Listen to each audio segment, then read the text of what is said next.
एक इंसान की पूरी जिंदगी अगर 2 शब्दों में समाहित की जाए तो वो शब्द होंगे सुख और दुख। ये सुख और दुख मिलकर एक ऐसा चक्र बनाते हैं, एक ऐसा पहिया बनाते हैं कि इंसान जिंदगी भर उस पहिए में गोल गोल घूमता रहता है और इस पहिए में चलते चलते कभी वो दुख को पार करके सुख में पहुंच जाता है, लेकिन उसे उस वक्त ये पता नहीं होता कि ये सुख का पहिया भी घूमकर एक दिन दुख में लेकर आएगा और इसी चक्र में फंसकर इंसान का पूरा जीवन निकल जाता है। एक बार जब आप इस चक्र को समझ लेते हैं कि सुख और दुख दोनों ही एक गोले के सिरे हैं, चाहे हम सुख से शुरुआत करें या दुख से, आखिरकार हम दूसरे कोने पर ही पहुंचेंगे। अगर ये बात हमारा मन स्वीकार कर लेता है तो ही इंसान इस चक्र से बाहर निकलने के बारे में सोचना शुरू करता है और इससे बाहर निकलने का एकमात्र तरीका है ध्यान, क्योंकि सुख और दुख हमेशा अतीत और भविष्य से जुड़े होते हैं और ध्यान हमें वर्तमान के आनंद से अभिभूत कराता है। आज की कहानी आपको सुख और दुख के चक्र से निकलकर वर्तमान के आनंद की एक झलक प्रदान करेगी। एक बार एक नवयुवक बुद्ध के पास आता है और उनसे कहता है, हे बुद्ध, क्या आप मेरे एक सवाल का जवाब देंगे? बुद्ध ने मुस्कुराते हुए कहा, पूछो, क्या पूछना है? इसके बाद उस युवक ने बुद्ध से कहा, बुद्ध, मेरी उम्र अभी बहुत ज़्यादा नहीं है, लेकिन मैं बहुत परेशान रहता हूँ, बहुत दुखी रहता हूँ। मैं आपसे ये जानना चाहता हूँ कि मेरे जीवन में अभी से इतने दुख हैं, मेरी ज़िंदगी तो अभी बहुत बाकी है। क्या मेरे जीवन में दुख बढ़ते ही रहेंगे? क्या दुखों से छुटकारा पाने का कोई रास्ता नहीं है? ये सुनकर बुद्ध ने कहा, तुम्हारे दुख मुझे तो दिखाई नहीं दे रहे। ये सुनकर वह युवक कहता है, हे बुद्ध, दुख तो मेरे अंदर है, मेरे भीतर है, आपको कैसे दिखाई देगा? ये सुनकर बुद्ध ने उस युवक से पूछा, क्या तुम्हें अपने दुख दिखाई देते हैं? यह सुनकर वह युवक कहता है, हे बुद्ध, मैं अपने दुखों को भली भांति देख पा रहा हूँ। तब बुद्ध ने उस युवक से पूछा, इन दुखों का कारण क्या है? भगवान बुद्ध और उस युवक में चर्चा चल ही रही होती है कि तभी एक बिच्छू दौड़कर वहां आता है। वह बिच्छू तथागत बुद्ध के कान में कुछ कहता है।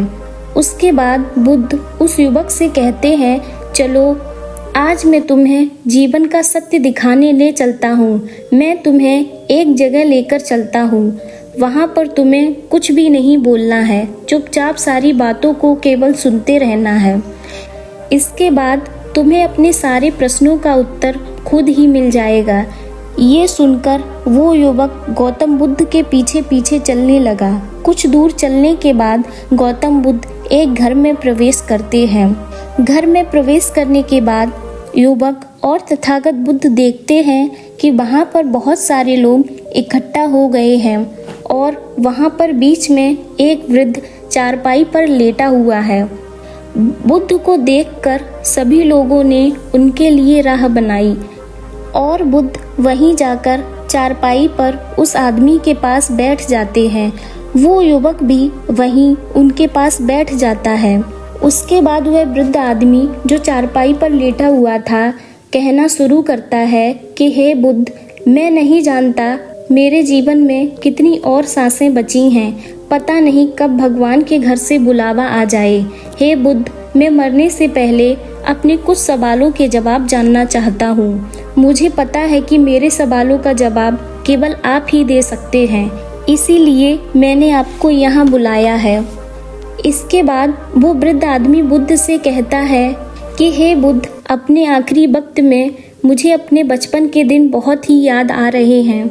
मैं अपने बचपन के दिनों को बहुत याद करता हूँ, तो सोचता हूँ कि वो भी क्या दिन थे, ना कुछ पाने की चिंता और ना ही कुछ खोने का डर। बचपन के उन दिनों को याद करके मेरी आंखों में आंसू आ जाते हैं।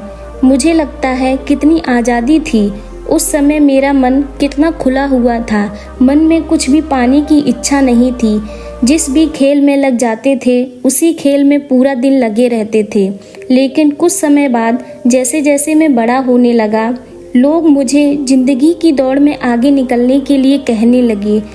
मेरे पिता मुझे अक्सर कहा करते थे कि तुम पढ़ाई में अपने भाई जैसे क्यों नहीं हो, तुम दूसरे लोगों से पीछे क्यों रहते हो। ये सब सुन सुनकर मेरा मन बहुत बेचैन रहने लगा। लोग मुझे बहुत ताने देते थे। ना तो मैं खेल में अच्छा था और ना ही पढ़ाई में अच्छा था। लोग मुझे किसी और की तरह बनने के लिए कहते थे और उनके तानों से तंग आकर मैंने जीवन में कुछ हासिल करने का निश्चय किया। मैंने अपने आप से वादा किया कि मैं अपने भाई की तरह एक कामयाब इंसान बनूंगा और इसके लिए मैं दिन रात मेहनत करने में लग गया। शुरुआत में बहुत मुश्किलें आईं, बहुत निराशा हाथ लगी, लेकिन मैंने हार नहीं मानी और मैंने अपना खुद का अपना व्यापार खड़ा कर लिया। उसके बाद मुझे कुछ पाने का एहसास हुआ। मुझे बहुत खुशी हुई क्योंकि जो लोग मुझे ताने देते थे वही लोग अब मेरे आगे पीछे घूमने लगे थे। कुछ वक्त बाद एक अमीर लड़की से मेरी शादी हो गई और उसके बाद मुझे लग रहा था कि जैसे मेरा जीवन स्वर्ग बन गया हो। कुछ साल बाद मुझे 2 बेटे प्राप्त हुए। अब मेरा मन मेरे बच्चों के लिए कुछ करने को उत्सुक हो गया। मैं और भी ज़्यादा धन कमाने में लग गया और जल्द ही मैं अपने नगर का सबसे बड़ा व्यापारी बन गया। सब कुछ अच्छा चल रहा था, लेकिन अनहोनी को कौन टाल सकता है। एक दिन अचानक मेरी पत्नी मुझे छोड़कर चली गई। इससे मुझे बहुत गहरा आघात पहुंचा। मैं कई दिनों तक अपने घर से बाहर नहीं निकला। मेरे बेटे मुझे हिम्मत देते थे कि पिताजी माताजी तो अब नहीं रहीं और जो हो चुका है वो वापस नहीं आ सकता, लेकिन हम दोनों भाई आपका हमेशा साथ देंगे, आपकी हमेशा सेवा करेंगे। आपको किसी बात की कोई चिंता करने की कोई आवश्यकता नहीं है।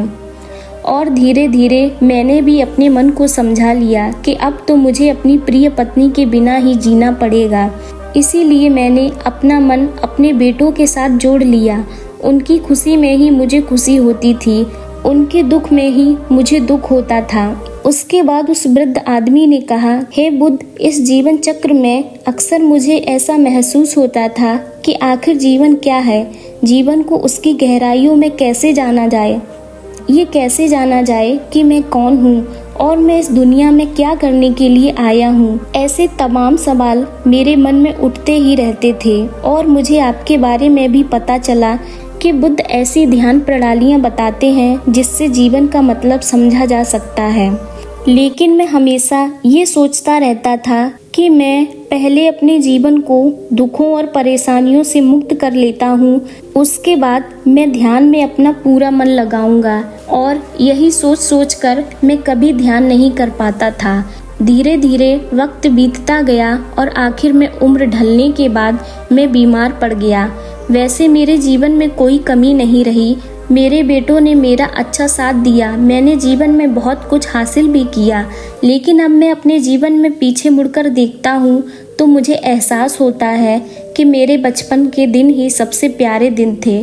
तब उस वृद्ध आदमी ने बुद्ध से पूछा कि मैं अब चंद घड़ियों का मेहमान बचा हूँ और ये मैं जानता हूँ, लेकिन क्या आप मुझे कोई ऐसा सूत्र बता सकते हैं जिससे मैं सुकून से मर सकूँ, मेरे मन के सारे सवाल जवाब शांत हो जाएं और मैं जीवन का असली मतलब समझकर मर सकूं। ये सुनकर बुद्ध ने कहा, हर इंसान को बचपन के दिन प्रिय क्यों लगते हैं? क्योंकि उस समय उसे कोई भी चिंताएं नहीं रहती, वह आज़ाद होता है, उसके मन में कोई भी लालसा नहीं होती, जिस काम में भी लग जाता है उसी में मग्न हो जाता है।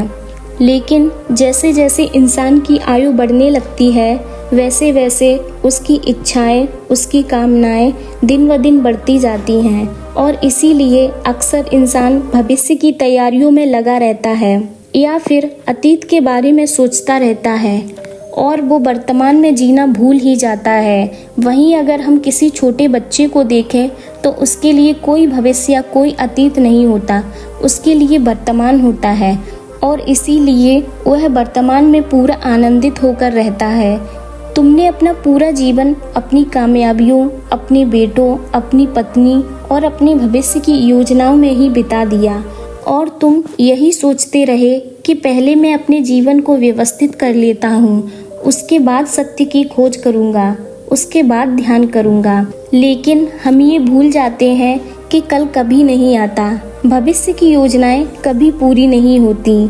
जब एक योजना पूरी होती है तो हमारा मन दूसरी योजना बना लेता है और इस प्रकार जीवन चक्र चलता ही रहता है। और आखिरी समय में जब मृत्यु तुम्हारी सैया पर लेटी हुई है तो तुम्हें एहसास हो रहा है कि तुमने जीवन में कुछ भी हासिल नहीं किया।